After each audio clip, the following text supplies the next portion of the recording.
Hey there, everyone. Good evening. How is everything in your part of the world? It's almost Thanksgiving. Can you believe Thanksgiving is 2 nights away? It's really hard to believe that, but it is what it is, and it's Thanksgiving. And I have to say that I am thankful truly every day, all the time.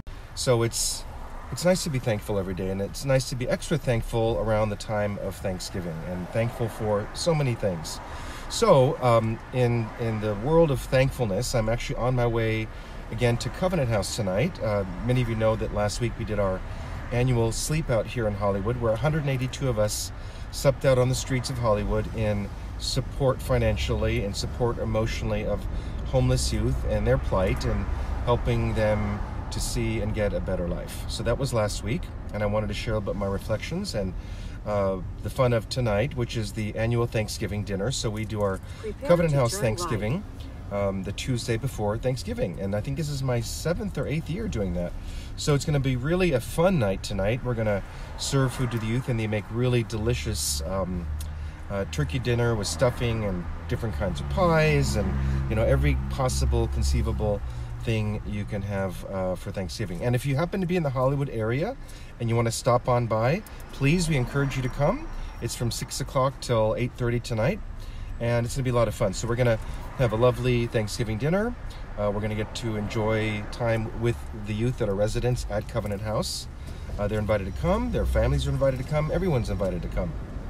It's an open door dinner, and the youth are gonna do entertain us. So they're gonna sing and probably dance and perform instruments and maybe read poetry. I met a lovely young girl last week who sat at our table at the sleep out. Her name was Princess Angel, which is really cool.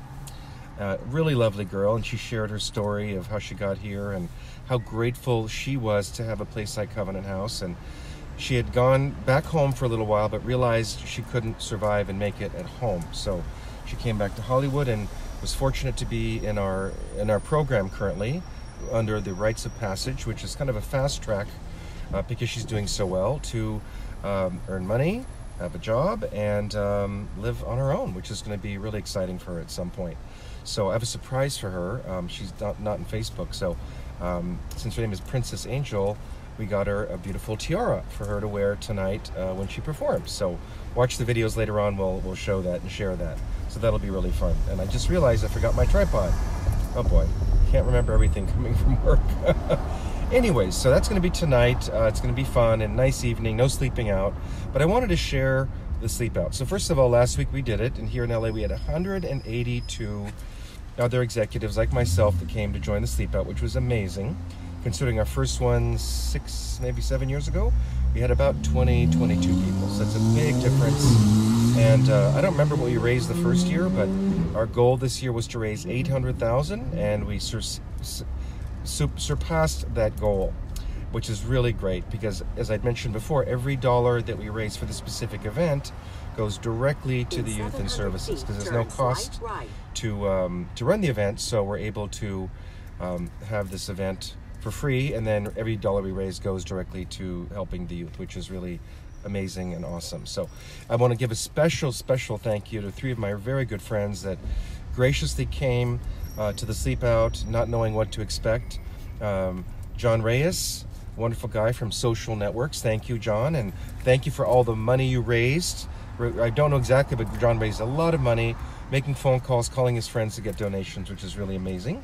My wonderful, beautiful friend, Princess Yesenia Lopez, she came as well, which we so appreciate. And poor thing, she had a cold and she still slept out at the street at night. My wonderful friend, Bonnie Sai, that came out and also worked really hard to raise a lot of money. Big donations too, lots of $100, $200 or more donations. So thank you to my 3 friends that joined me physically, spiritually, and for all the hard work you guys did to raise money and awareness, sharing the cause with all of your friends. And thank you, John and Social Networks, for all of the videos you produced for the event, promoting it. And probably in the next week or so after Thanksgiving, we'll be able to share the final video showing about the whole event itself and the sleep out. So, and I'd love for John and Yesenia and Bonnie to come and join this chat. If I could join them easily, I would do that, and share their thoughts about the sleep out and what they experienced, and why they did it and all that. So hopefully they'll comment on here later on, or maybe they can post a little video on here sharing their thoughts about it. So first of all, I wasn't alone. I was with a small group of close friends, plus 170 some other people there, which is great. Now, what's it like sleeping outside on the street? First of all, we didn't have rain this year, thank gosh. Last year it did rain on us, but we're basically sleeping on the cement or dirt, and then you have a cardboard box and a sleeping bag. So one thing I told John and my friends said, dress warm, because what you don't realize is the cement is cold, and that cold radiates through the cardboard and the sleeping bag, so it actually feels like you're kind of sleeping on ice in a way. So it feels very cold. When you're laying there in a sleeping bag in a confined area, you can't get comfortable, and honestly, you can't sleep. You try to get comfortable, you lay there, you can't sleep. And why can't you sleep? Because the noises, the sights and sounds of a city. I mean, you're outside, you have the sirens, you have the ambulance and paramedics, you have the helicopters all night long flying around Hollywood, people screaming and people talking, and lots of cars and buses and trucks going on the road. So it's very, very noisy. I actually take an extra cardboard box and actually cover my face, because also you have the lights, like street lights. You don't realize it, but when you go to bed and sleep at home, you have no light, it's dark. But when you're sleeping on the streets, you have street lights, you have headlights from cars when they're driving by. So it's not a comfortable experience. It's not a sleep, you can't sleep kind of experience. But that's okay. I mean, it's just one night. What else did we experience there? Oh, and it was, even though it didn't rain, LA has this kind of mist fog that comes every single night. So right around 2 a.m., it started getting very damp. And that's when my poor friend Yesenia started coughing a lot because you're literally breathing in almost like cold steam. It's kind of weird. So that's why I cover myself with the box, so it kind of blocks some of that cold. Oh, and there's no blocking from the wind. So when it's windy or just the wind blowing around, that cold air penetrates through sleeping bags, your parka. We would wear hats and scarves, and it's still cold. And then your face gets cold, and then your ears get cold. So it's just an uncomfortable experience. But and luckily we're in a group of 180 people, but a lot of these youth are literally by themselves. So I can't even imagine what it would be like to go through the discomfort of sleeping out on the streets, but also the fear of being alone, or with a group of one or two other youth that you've just met, that you don't know if they're cool or if they're safe or if they're not going to rob you or something. You know what I mean? There's so many fears that these young people must have on the streets that we didn't have to experience again. But so we just tried to get a little bit of that experience. Also, we were very lucky that we had a bathroom. So when we needed to go to the bathroom, we had a bathroom.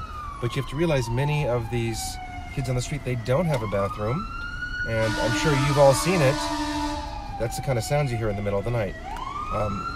They go pee against a wall, they go in the park, they go behind some bushes. I remember as a kid in France in the country, when you're sometimes out in the country and you have to go to the bathroom, there ain't nowhere to go other than in the forest and use leaves. So I don't know, I've never discussed that with them, but I've heard those stories that that's what happens. And also they're fearful of the drug pushers coming to them, the thieves and robbers, the prostitution rings, the human sex trafficking rings. So there's a lot of fears that these youth have that we did not experience, doing that sleep out that night. And, doing the sleep out is not just a bunch of bougie executives going out there to say, oh, look at us sleeping out. It's really, the most important thing is the youth that we talked to that night. One of the most important things they said, aside from all of the wonderful services they get at Covenant House, a safe place to shelter, the job training, people caring. And what two of the people said who came on stage and talked about it, said that just seeing us out there and seeing that 182 people care enough about them, people they don't even know, to come and sleep out on the streets in the cold and to call their friends and family and raise money for them, people they don't know, you can't even imagine. And one of the young men, I think his name was Cliff last week, said that you don't realize how lonely it is out there on the streets. He said sometimes, when you see, I know I've been guilty of this, you walk on the streets, you see someone homeless, you kind of don't want to look them in the eye because they're going to ask you for money. You kind of want to maybe kind of go away from them because you're afraid, who knows, what's going on, right? It's just normal human nature. So he said, it'd be nice sometimes if people just like stop on the street and say, hey, how are you? That's one of the things I think Angel talked about last week, is just people saying, hey, how are you? And she wants to do more of that with her friends and family, just checking in with people and how are you doing? Just caring. So that was one of the most important things to the youth, because I do it for many different reasons, to support them financially, emotionally, but just the emotional side that I never thought about is them really feeling that people care. And he says, it's so nice to just have someone, come and give us a hello, say hello to us, ask us how we're doing, or give us a hug.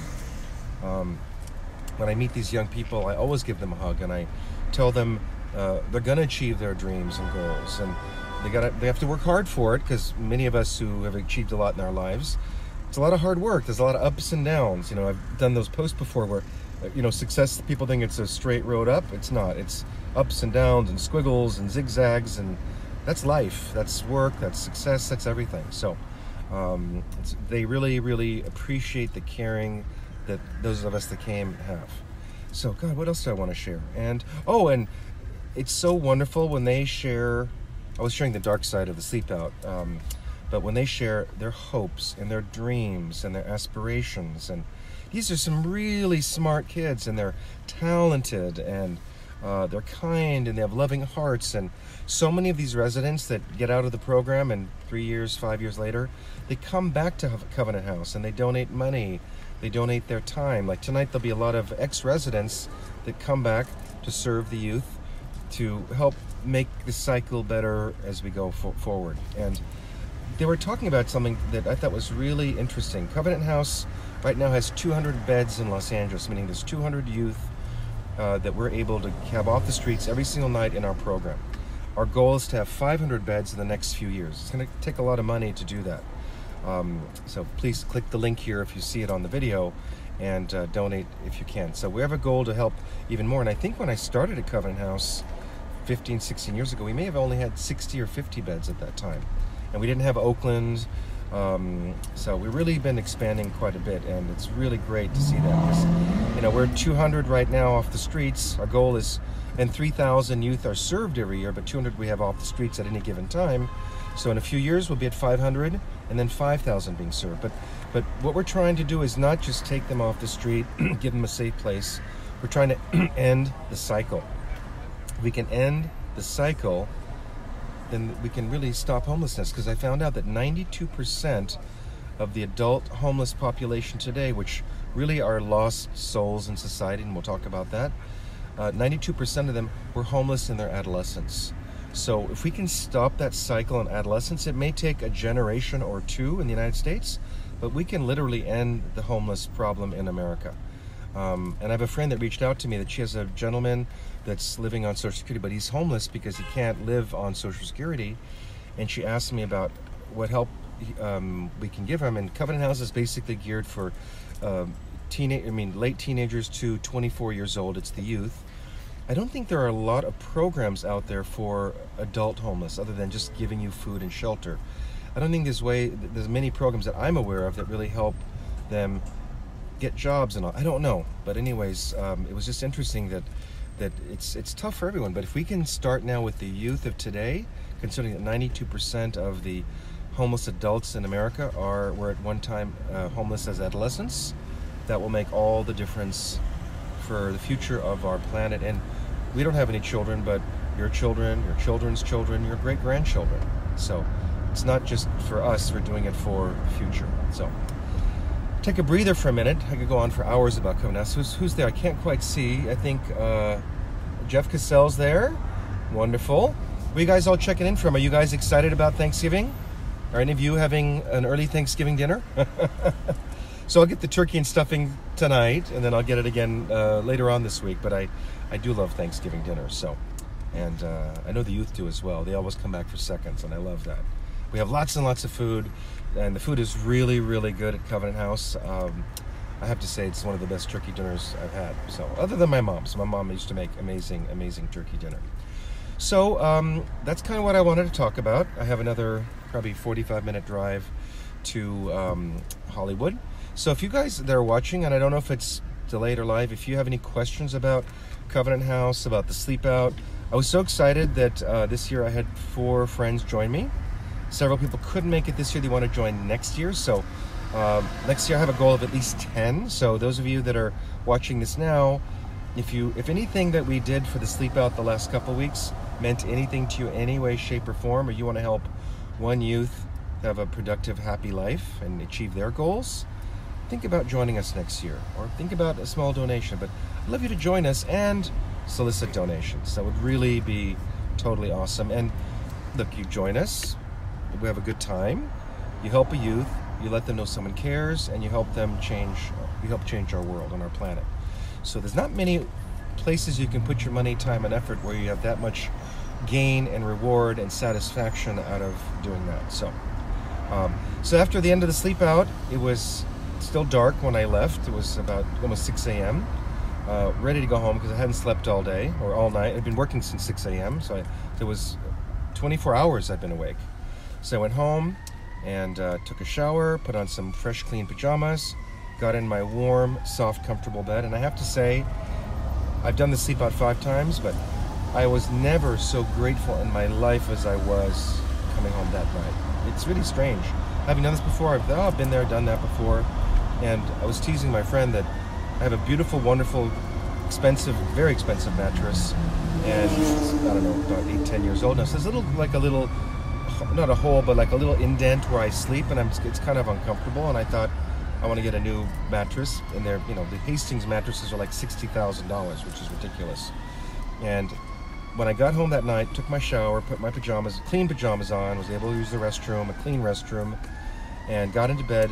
That was the softest, warmest, most comfortable bed I have ever been in my life. And I just sat there in my mind, kind of praying silently and being so grateful for everything. My home, my family, the hot water, pajamas, the soft bed, blankets, Gabrielle, my 2 kids. It was truly heaven. And it was so quiet. I heard nothing. All I could hear was quiet. The crickets weren't even chirping, and the sounds of the fountains outside on the terrace and in the garden. So I was so grateful. So if nothing else, it made me even more grateful than ever for what I have in life. And I try to be grateful every day. More ambulances. So I guess in closing, I realize if you're, again, having done this again last week and it fresh in my mind, if you're outside, and again, we were in a group, you're by yourself, you can't sleep comfortably, you can't sleep, number one. When you do wake up, if, let's just say, God bless you, you have a job interview, but you slept in your clothes and they're wrinkled, and you don't smell good because you're dirty, and you go for a job interview and a job application, you don't have an address to put down, because you have to put an address, right? And you smell, and your hair's messed up, and you look dirty, and you're hungry, and you're not sharp because you couldn't sleep, how can you get a job? You just can't. I wouldn't hire someone like that. I don't think any of you, my friends here, would hire someone like that. So that's why I feel what Covenant House does is so critically important. So anyways, I think I've gone on long enough. I have to make some business calls on the remainder of my journey to Hollywood. Thank you all, each and every one of you that have supported me. I supported these youth, that have shared my videos and posts about Covenant House, that have joined me and thanked me and given me positive vibrations. I appreciate that. Those of you that have donated money, my friends that came and donated their time and efforts to raise money. And a few of them are coming tonight, and some new friends are coming tonight as well to check out Covenant House. So again, if you're going to be in Hollywood between 6 and 8:30 tonight, come join us at 1301 North Western Avenue, Covenant House, California. It's right at Western and Fountain. We'd love to see you. We'll have some good food, sharing some good energy and happy joy, and watch some performances from these wonderfully talented youth, and enjoy the Thanksgiving and holiday spirit. Okay, guys? Thanks so much. Always a pleasure. Thanks for your support, and I'll see you all real soon. Take care.